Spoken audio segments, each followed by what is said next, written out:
નમસ્કાર દર્શક મિત્રો, આપ જોઈ રહ્યા છો the times of Mahisagar news. નજર કરીએ આજના મુખ્ય સમાચાર પર। સંતરામપુર તાલુકાના ગોઠી પ્રાથમિક શાળા ખાતે વીર જવાન શહીદ વીરસિંહભાઈ તાવિયાડનું સ્ટેચ્યુનું અનાવરણ સીઆરપીએફના ડીઆઈજીના અધ્યક્ષતામાં કરવામાં આવ્યું। સૂત્રો દ્વારા મળતી માહિતી અનુસાર મહીસાગર જિલ્લાના સંતરામપુર તાલુકાના ગોઠી પ્રાથમિક શાળા ખાતે 29 જુલાઈ 2024ના રોજ વીર જવાન શહીદ વીરસિંહભાઈ તાવિયાડનું સ્ટેચ્યુનું અનાવરણનો કાર્યક્રમ સીઆરપીએફના ડીઆઈજી ધર્મેન્દ્રસિંહ વિસેનના અધ્યક્ષતામાં સ્કૂલ ખાતે યોજાયો હતો,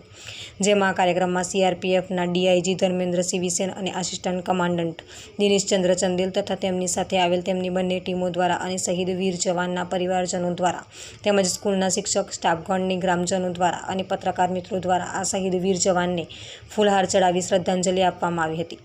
આ કાર્યક્રમમાં કેબિનેટ શિક્ષણ મંત્રી કુબેરભાઈ ડિંડોરે પણ હાજરી આપી અને આ શહીદ વીર જવાનના પરિવારજનોની મુલાકાત કરી તેમનું શાલ ઓઢાડી સ્વાગત કરવામાં આવેલ હતું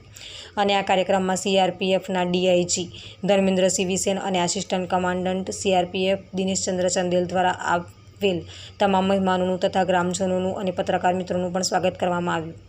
અને ત્યારબાદ આ કાર્યક્રમમાં શહીદ વીર જવાનને યાદ કરી તેના વિશે ગુજરાત રાજ્યના સીઆરપીએફના ડીઆઈજી ધર્મેન્દ્રસિંહ વિસેન અને assistant commandant CRPF Dineshchandra Chandel દ્વારા શહીદ વીર જવાન વિશે માર્ગદર્શનની જાણકારી આપવામાં આવેલ હતી।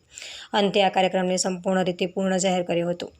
આ કાર્યક્રમમાં સીઆરપીએફના ડીઆઈજી ધર્મેન્દ્રસિંહ વિસેન અને assistant commandant CRPF Dineshchandra Chandel તથા લાલચંદ જયસ્વાલ શ્રી અને તેમની સાથે આવેલ તેમની ટીમ અને કેબિનેટ શિક્ષણ મંત્રી કુબેર ડિંડોર તથા શહીદ પરિવાર ગુજરાત પ્રમુખ રાવળ રાજેશભાઈ લક્ષ્મણભાઈ અને પેરામિલિટરી સંગઠન સંતરામપુર પ્રમુખ પરથિંગભાઈ બારિયા તથા ગામના અને આજુબાજુના રહીશો તથા સ્કૂલ શિક્ષક સ્ટાફગણ મિત્રો અને પત્રકાર મિત્રો વગેરે હાજર રહ્યા હતા। વિસ્તારના પડેપણના સમાચાર જોવા માટે અમારી channel the times of Mahisagar ન્યૂઝને લાઇક, શેર અને સબસ્ક્રાઇબ કરો।